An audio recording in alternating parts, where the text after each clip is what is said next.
बिस्मिल्लाहिर्रहमानिर्रहीम। अस्सलाम वालेकुम रहमतुल्लाहि व बरकात। अल्हम्दुलिल्लाह, आज हम सूरह बकरा की आयत नंबर 116 पढ़ने और समझने जा रहे हैं। दुआ है अल्लाह रब्बुल इज़्ज़त हमें समझकर अमल की तौफीक अता फरमाए, आमीन या रब्बुल आलमीन।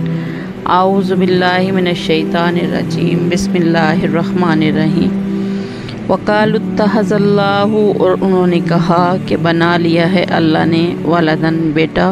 सुबहानहु, व पाक है, बल्कि लहू उसी के लिए है, मा फिस समावाति जो कुछ आसमानों में है, वल अर्ज़ी और जो कुछ ज़मीन में है, कुल्लुन सब लहू उसी के कानितून फर्माबरदार हैं।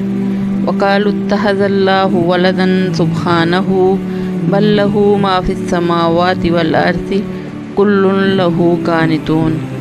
ये कहते हैं कि अल्लाह की औलाद है, नहीं बल्कि वो पाक है। ज़मीन व आसमान की तमाम मखलूक उसकी मलकियत में है और हर एक उसका फर्माबरदार है। अल्लाह की मस्जिदों से रोकने वालों का ये एक और जुल्म बयान फरमाया कि उन्होंने कहा अल्लाह ने कोई औलाद बना रखी है। चुनांचे यहूद ने उज़ैर अलैहिस्सलाम को और नसारा ने ईसा अलैहिस्सलाम को अल्लाह का बेटा करार दिया।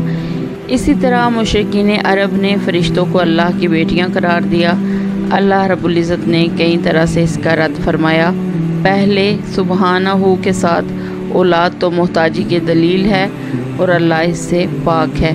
दूसरे ये कि अल्लाह आसमान व ज़मीन का मालिक है, जिसमें उज़ैर अलैहिस्सलाम, ईसा अलैहिस्सलाम और फ़रिश्ते सब शामिल हैं।